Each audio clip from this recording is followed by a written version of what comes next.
Hello, everybody. This is Victoria Muir and welcome to this mini-sode. And today I'm joined by our awesome co-host. Shadow Ball, I'm here for my first mini. Yay! Yay! And we wanted to give a little mini-sode to talk about emotional health. And we mention it a lot in the podcast. And I've talked about the six emotional needs before, but we wanted to dedicate just a little bit of time to actually talking about what emotional needs are and what are the six main emotional needs. And what's the difference between emotional health and mental health? Our emotional health is related to our ability to manage our moods and our feelings. That's what we talk about a lot on the podcast, right, Shadow? Mm-hmm. Mm-hmm. Managing our regret, Mm-hmm. managing sadness, managing happiness. Sometimes we've talked about Totally. our recognition response euphoria before. So, what do Shadow and I mean when we're talking about emotional needs? And just like there are basic physiological needs for the body, the brain is always trying to make us feel safe. That's its number one job. The first job of feeling safe, the brain wants us to feel safe physically because when it comes down to it, we're still a primal brain. We're still cave people. So we want to make Mm-hmm. sure that we're safe from lions, tigers, and bears. Oh my. All right. And so our physiological needs, you can probably guess what they are. It's pretty easy. Water, food, shelter. Do I feel safe in the space that I'm in? Sleep. Have I had enough sleep? Do I have enough energy? And the last one, I say it as clothing, but it's really about body temperature. Am I too hot or too cold? But Mm. whenever I check in on my physiological needs or my physical needs, I say, "Oh, do I need a sweater or do I not need a sweater? Am I too hot or am I too cold?" Mm-hmm. Well, those are the things that we should always check in on first. And most of you don't know this is that Shadow and I usually check in on these before we hit record to make sure that we're Mm-hmm. in a good place before we hit record to be able to interview our guests or to be able to share our feelings with each other. So we always Mm-hmm. want to check in on our body first. But then the second way that the brain wants us to feel safe is emotionally. And emotions are a big one. Emotions are a big one in modern day society. How often do we say, I feel overwhelmed? I feel sad. Mm-hmm. I feel stressed. I feel happy. Or I just want to be happy. How often do we say those things? And if we find ourselves asking those questions, and often I use the word fulfilled or satisfied. If when we find ourselves asking those questions, I don't feel fulfilled or I don't feel satisfied or I'm too worrying too much or I'm sad all the time, right? That's a really good red flag or flag to check in on your emotional needs. And when I learned about the emotional needs, it was a big aha moment for me. So, just as our brain wants to make sure our body feels physiologically safe, it wants to make sure that we feel emotionally safe as well. And just like there are the five basic physiological needs, there's actually six basic emotional needs. And if we can get these emotional needs met, then we will feel more satisfied, fulfilled, happy, and joyful. So, Shadow and I Mm-hmm. are going to go through what those six needs are and questions you can ask yourself or something you can do to meet those emotional needs. So, the first one is certainty. And certainty means, what am I sure of? Or you can also ask yourself, what makes me feel safe? Or you can ask yourself, what do I know to be absolutely true?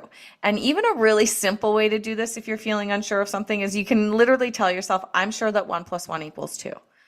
We're not going to get into a big debate about whether 1 + 1 Mm-hmm. equals 2, but I'm sure 1 + 1 = 2. So certainty, what am I sure of?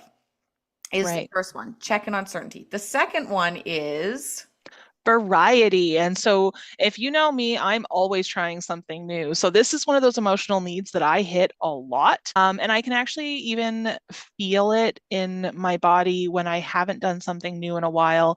I just get slowed down. I'm not on my toes. I'm kind of dragging my feet. So, if that's something that you relate with, just try something fun and different. It can be taking a new route on your way home from work. It could be grabbing, like, instead of your, standard pen and paper, take out some markers, make your to-do list with like fun scented markers if that's something you want. But yeah, I think we hear this a lot, like variety's the spice of life, and I think that's absolutely true. What about the next one? The next one is growth. And growth is about, have I challenged myself? And this is a big one for me. So it's interesting. Shadow really needs variety, and I really need growth. And for me, that can be like intellectual growth. Like, I'm in a book club. I talk about my book club a lot. I need to read at least one book a month. I need to feel stimulated. I need to feel challenged. Or I need physical challenge, and that's why I row. I need physical challenge to work out Mhm. too. But your challenges can be different for you. But we need to feel like we're growing. Or maybe even just listening to this podcast provides that growth for you and fills that emotional need. To be able to hear somebody talk about a regret that maybe you relate to, and you hear how the discussion we have with the feedback we have about it, that can be growth for you if you're having an aha moment. Have I challenged myself to reconsider that regret I'm feeling? And when I Mhm. reconsider it and let it go, that's growth. Letting go can be growth. Forgiveness can be growth, or growth can also be intellectual stimulation and those sorts of things too. But we need to feel like we are learning, growing, and challenging ourselves as a human being. The That's next one is, significance. So this is the question you need to ask yourself. What makes me feel important? And I can't tell you what makes you feel important. Only you can answer that question for yourself.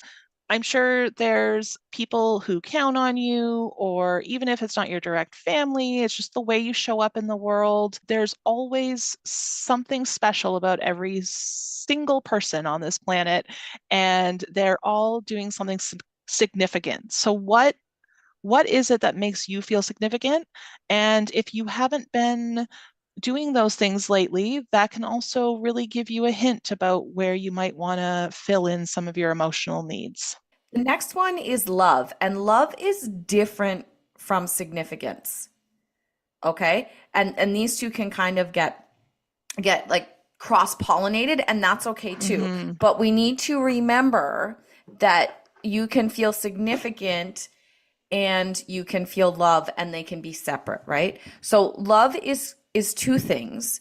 Love is what makes me feel loved and worthy, and that can be a who makes me feel loved and worthy, which can be similar to what makes me feel significant. All right? So there's a little bit of a blurred line here. But love is also, have I given attention to what I love lately? That could be a Mm. person that you love, or it could be a hobby, it could be a passion, right? There's many facets of love, of meeting that emotional need of love. But what we want to feel when we're meeting the emotional need of love is love. And love, feeling love, can be different from feeling significant. And the Hmm. last one is, Contribution. So, what acts of kindness have I done lately? And acts of kindness, again, can be big, can be small. They can be to yourself, they can be to other people. But contribution is, again, kind of a blurred line with significance. But you can be kind without being important. And I think that's a big distinction here between contribution and significance. But again, we need all of these things to feel emotionally whole. so I love how you said that, Shadow. Thank you. We use the word contribution here, but I just want to point out, in the podcast, sometimes I kind of use therapy speak a little bit. And you Mm, might hear me call contribution being of service, is another way that you can say contribution too. So, Shadow, I actually really like that you also said acts of kindness to yourself, mm, in terms of contribution too, because that's a really important part of our emotional need as well. So there's kind of two things within there in contribution, or acts of service or contribution to ourself, or acts of kindness to ourself, and acts of kindness and gratitude towards other people. And that also keeps us in community. hmm. And being connected to other human beings is incredibly important to our emotional health. So that's it, everybody. That's the 6 emotional needs. And it's important to check in on them. Maybe once a month, do a check in with yourself if you're feeling off or out of balance, or maybe you're feeling sad more often than normal. Check in on those emotional needs because they will help you to find that balance, to find that grounding, Mhm. and to feel fulfilled and satisfied. So, certainty, variety, growth, significance, love, and contribution. Hey there, Victoria here. Just wanted to pop in and say that we really hope that you enjoyed that quick video about emotional needs. And I'm curious, did you have an aha moment? Did you learn something about yourself? Maybe you had a realization that your emotional needs aren't aligned with who you want to be, how you want to feel, how you want to live your life. And you need to focus on something else other than maybe acts of service. Maybe you need to focus on feeling important or focus on the things that you love.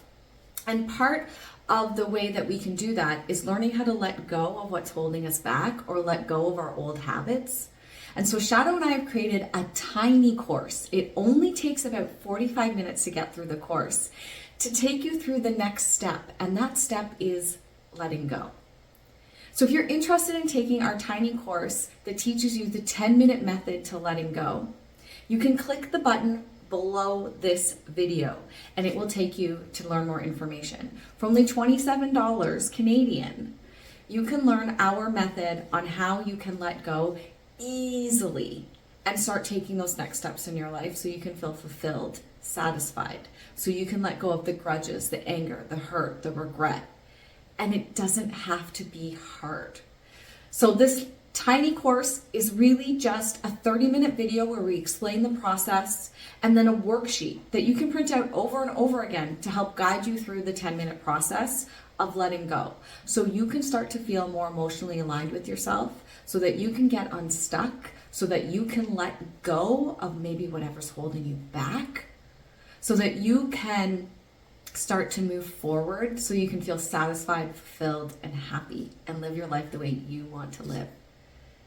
If that sounds interesting to you, if you're having an aha moment right now, if that sounds encouraging and motivating to you, click the button below and get the tiny course.